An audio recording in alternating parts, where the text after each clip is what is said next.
Bonsoir à vous tous. Bienvenue à cette célébration du Vendredi Saint.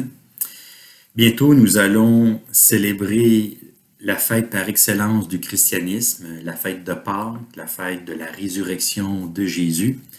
Mais d'abord, avant Pâques, il y a Vendredi Saint, passage obligé pour Jésus et aussi pour nous, d'une certaine manière.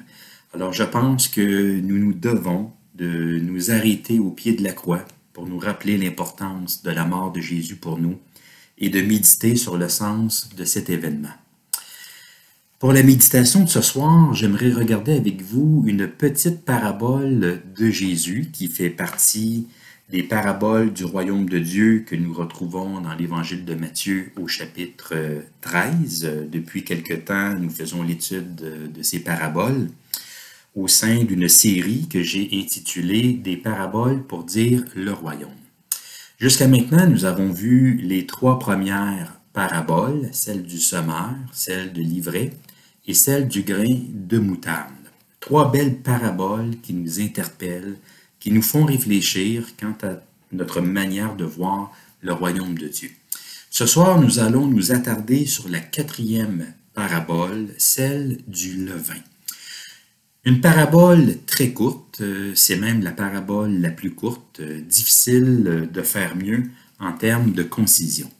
Alors, nous allons regarder cette parabole et vous allez voir qu'elle n'est pas sans lien avec ce que nous soulignons ce soir, la mort de Jésus. Alors, lisons cette parabole que nous retrouvons dans l'évangile de Matthieu, le chapitre 13, le verset 33. Jésus leur dit cette autre parabole. Le royaume des cieux est semblable à du levain qu'une femme a pris et mis dans 3 mesures de farine jusqu'à ce que toute la pâte soit levée. Alors cette parabole suit celle du grain de sénévé. Ce sont des paraboles qui vont ensemble, elles ont des airs de famille, des liens de parenté.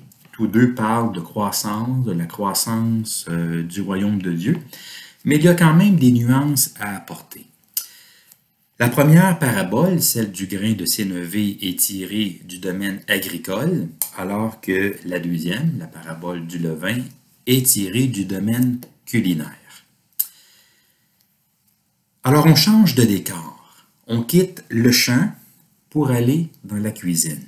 On quitte le domaine agricole pour le monde culinaire. Mais cette parabole ne nous invite pas dans la cuisine de Ricardo, aussi populaire que soit ce dernier, mais dans la cuisine de Jésus. Jésus compare le royaume de Dieu à une femme qui a pris du pain, en fait, qui fait du pain, et en particulier qui insère du levain dans 3 mesures de farine. Pour bien comprendre cette parabole, j'aimerais attirer votre attention, vos regards sur 3 choses, sur 3 éléments. D'abord, notez les ingrédients dont nous parle cette parabole. Il y a du levain et de la farine. Il faut les deux pour faire du pain. Le levain, c'était un ingrédient essentiel à cette époque pour obtenir un pain levé, car sans levain, la pâte ne peut pas lever. On peut bien sûr faire du pain sans levain, un pain plat, dur, qui n'a pas levé, mais en général, la plupart du temps, le pain est levé. Il nous apparaît ainsi meilleur, plus nourrissant, plus croustillant. Pour nous, le fait que Jésus compare le royaume de Dieu à du levain dans une pâte, c'est quelque chose qui ne nous fait pas vraiment réagir. Jésus peut bien se servir de cela s'il le veut, s'il le souhaite, pour illustrer le royaume de Dieu. C'est son choix. Toutefois, pour les gens de l'époque, il y a là quelque chose d'un peu surprenant, car dans la Bible, le levain a généralement une connotation négative. Pas toujours, mais souvent. Il n'a pas toujours bonne presse, bonne réputation. Souvent, le levain dans la pensée juive représente le péché, la méchanceté, la malice. La plupart du temps, on pouvait utiliser du levain, on pouvait manger du pain levé, mais pas durant le temps de la Pâque, car le levain avait été associé au péché et à l'impureté. On a un exemple de cela dans la première épître de Paul aux Corinthiens, au chapitre 5, dans les versets 6 à 8, où Paul invite les Corinthiens à célébrer la Pâque, non pas avec un levain de malice et de méchanceté, mais avec les pains sans levain de la pureté et de la vérité. Alors vous voyez, il y a un contraste entre le pain levé, qui symbolise le mal, et le pain non levé, qui symbolise la pureté et la vérité. Le levain représente aussi dans la Bible l'hypocrisie, les faux enseignements, les fausses doctrines. Jésus va demander à ses disciples de se garder du levain des pharisiens et des sadducéens. C'est dans l'Évangile de Matthieu, chapitre 16, dans les versets 5 à 12. Alors, les pharisiens, les sadducéens ne sont pas des modèles à suivre, ils sont du mauvais levain. Et le levain représente aussi la désobéissance à petite échelle. À petite échelle, mais qui peut avoir de grandes conséquences sur la communauté. Et encore une fois, l'apôtre Paul fait mention de cela dans son épître, cette fois-ci aux Galates, au chapitre 5, les versets 7 à 10. Il va dire dans le fond que le péché, c'est comme un levain qui peut se répandre dans la pâte, c'est-à-dire au milieu de la communauté chrétienne, et y faire bien des dégâts. Donc, on peut voir que dans la pensée juive, le levain n'est pas un symbole positif, du moins en général. Pourtant, ça n'empêche pas Jésus d'utiliser cet élément-là pour exprimer quelque chose de positif à propos du royaume de Dieu. C'est une image qui a dû en surprendre plus d'un parmi son auditoire. Alors, le levain va symboliser ici une bonne influence, un pouvoir de fermentation positif. On pourrait dire qu'il y a du bon levain et du moins bon levain. Et le royaume de Dieu, lui, va être comparé à du bon levain, du levain qui fait lever toute la pâte. Ensuite, notez la quantité de levain et de farine que mentionne la parabole. C'est encore plus important que les ingrédients eux-mêmes. Il est question dans la parabole de 3 mesures de farine. Pas 3 tasses de farine, mais 3 mesures de farine. Selon la manière de calculer à l'époque, les unités de mesure n'étaient pas les mêmes qu'aujourd'hui, on parle ici d'une grande quantité de farine. Ça équivaut aujourd'hui à 50 livres de farine. Alors, il n'est pas question d'une femme qui prépare du pain juste pour sa famille, pour ses proches, mais qui prépare du pain pour un grand nombre de personnes, pour une fête, un banquet. On dit que 3 mesures de farine à l'époque, c'était assez pour faire du pain pour une centaine de personnes, peut-être même jusqu'à 150 personnes. Quant au levain, bien, Jésus ne précise pas la quantité de levain qu'il est nécessaire d'avoir pour faire lever toute cette pâte. Il ne le précise pas car en fait, ce n'était pas vraiment nécessaire de le préciser. Tout le monde savait qu'une petite quantité de levain suffit à faire lever une grande quantité de pâte. Il faut juste en mettre un peu et ce peu suffit à faire le travail, à donner le résultat voulu ou souhaité. Alors, le levain représente ce qui est petit en quantité, mais qui finit quand même par avoir de grands effets, qui finit par fermenter ce avec quoi il entre en contact, soit en bien, comme ici dans la parabole, ou en mal, comme ailleurs dans la Bible. Finalement, notez dans cette parabole le mélange des ingrédients. Le levain est mélangé à la farine de sorte qu'il disparaît. Il échappe au regard. On ne le voit plus. Remarquez bien les termes utilisés. Il est question du levain qu'une femme a pris et mis dans 3 mesures de farine. Elle a pris et elle a mis le levain dans la farine. À première vue, rien d'extraordinaire ici. C'est ce qu'il faut faire. Il faut mélanger le levain à la pâte. Mais il y a quand même quelque chose d'intéressant à faire ressortir. C'est que le terme grec que Jésus utilise ici veut dire mettre dans, cacher dans ou cacher à l'intérieur. C'est que le levain est inséré, caché dans la pâte. Il est mêlé, mélangé à la pâte de telle sorte qu'on ne le voit plus. il devient invisible. Si on traduit ce verset de manière plus littérale, comme le font certaines versions, ça donne ceci. Le royaume des cieux est semblable à du levain qu'une femme prit et qu'elle cacha parmi 3 mesures de farine jusqu'à ce que tout fût levé. Alors, c'est une version plus littérale. Aujourd'hui, on va traduire par mettre, mêler, mélanger, ce qui nous semble plus naturel lorsqu'il est question de levain et de pâte. On mélange les deux.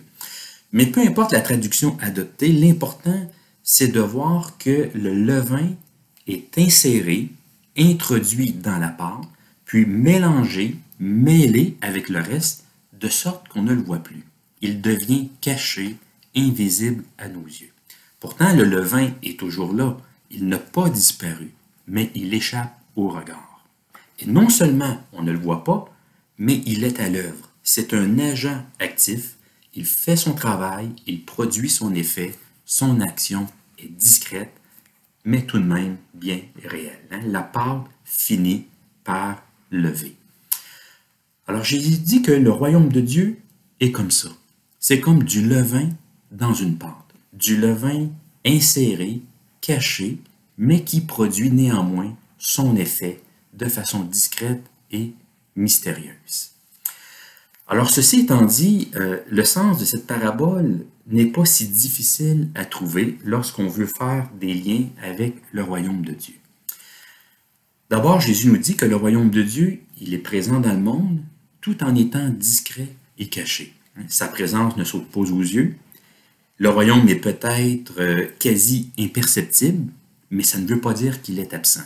Non, le royaume est là, c'est juste qu'il est caché dans la pâte, caché dans le monde, pourrait-on dire.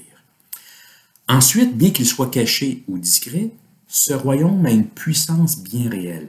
Il est capable de faire lever toute la pâte. C'est un royaume qui est capable de faire ce qu'il doit faire, même si en ce moment, il n'est présent qu'en très petite quantité, pourrait-on dire.